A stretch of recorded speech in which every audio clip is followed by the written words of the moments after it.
Quando duvidamos. O Talmud relata a seguinte interessante história que mostra a importância de confiarmos completamente em Deus, mesmo em tempo de desgraça.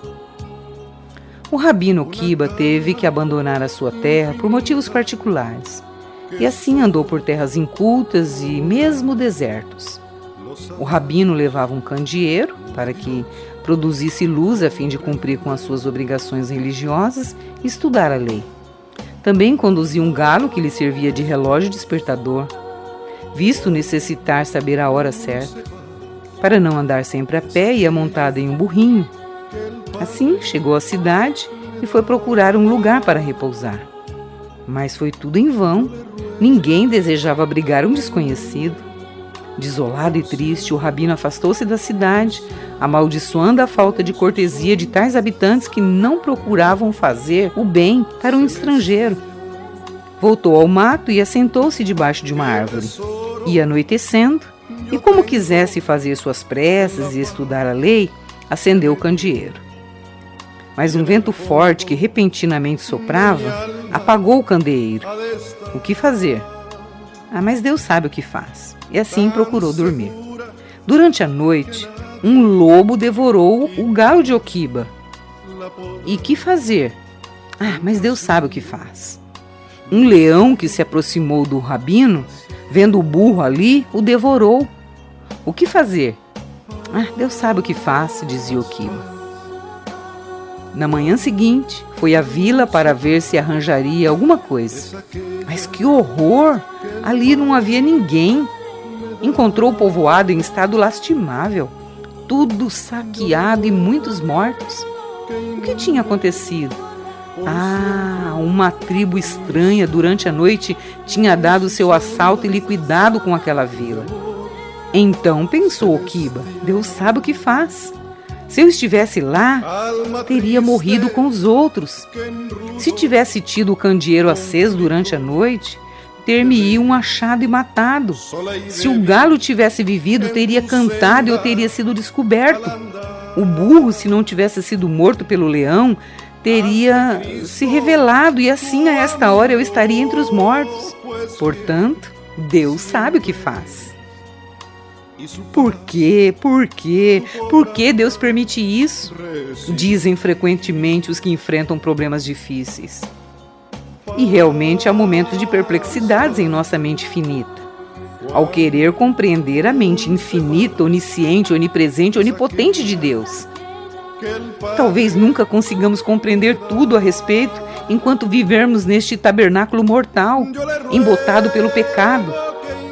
Mas a palavra de Deus nos dá vislumbres que nos mostram o compreensível para nós humanos.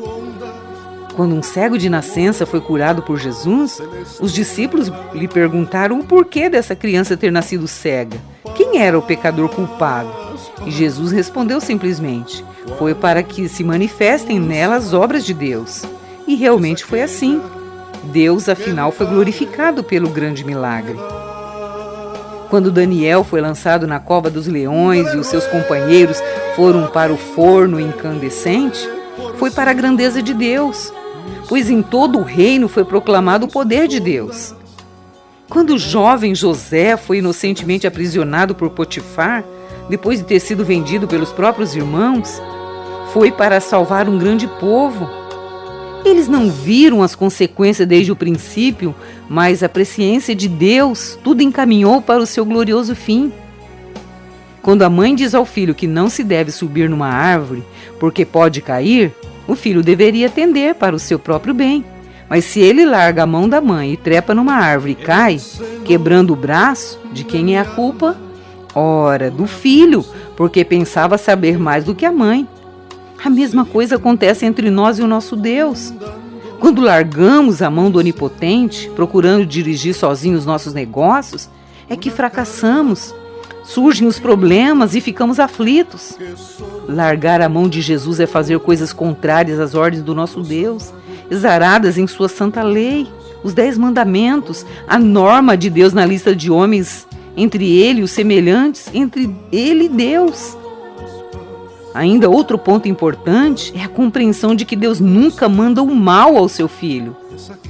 Em experiência de Jó, notamos que um outro ser, o anjo rebelde dos céus, sendo lançado na terra, onde conseguiu estabelecer o seu reino, na luta contra os princípios de Deus, procura causar toda espécie de males, então atribui tudo a Deus, como se Deus fosse o autor da desgraça. Assim sendo, sabemos que há outro ser que trabalha com os seus anjos, que foram expulsos com ele dos céus e que hoje tenta o homem, procurando afastá-lo de Deus. E uma vez apartado de Deus, o homem sofre as suas próprias consequências. O apóstolo Paulo nos adverte que não temos que lutar contra a carne e sangue, mas sim contra os principados, contra as hostes espirituais da maldade nos lugares celestiais ou nos ares.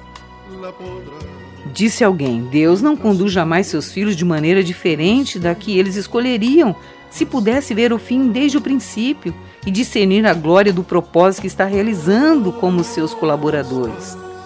Portanto, alma angustiada, não é Deus quem manda o mal, mas Ele permite que experimentemos andar sozinhos, depois de termos largado a sua mão.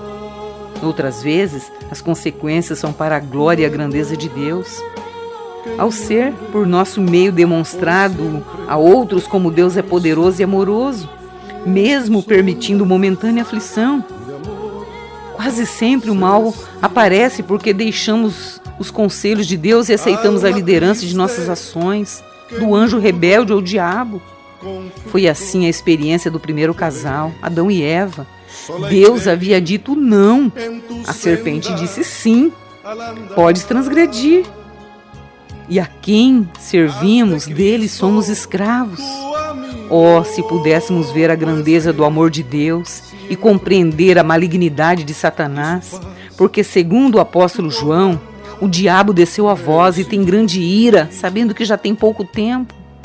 Por certo, Deus nunca envia o mal, mas permite que venha quando voluntariamente largamos sua mão guiadora, deixamos de seguir sua norma, os mandamentos, ou negamos submeter aos seus conselhos da Santa Bíblia.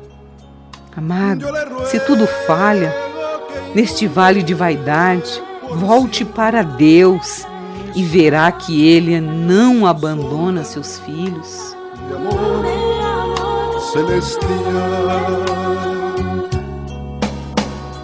Paz, paz, cuán dulce paz es aquella que el Padre me da.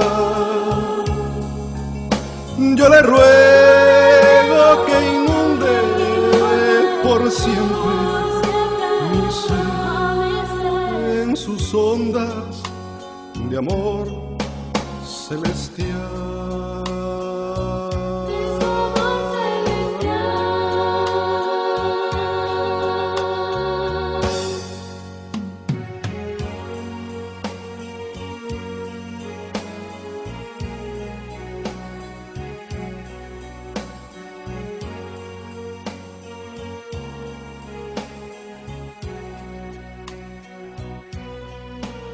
En el seno de mi alma una dulce quietud se difunde inundando mi ser.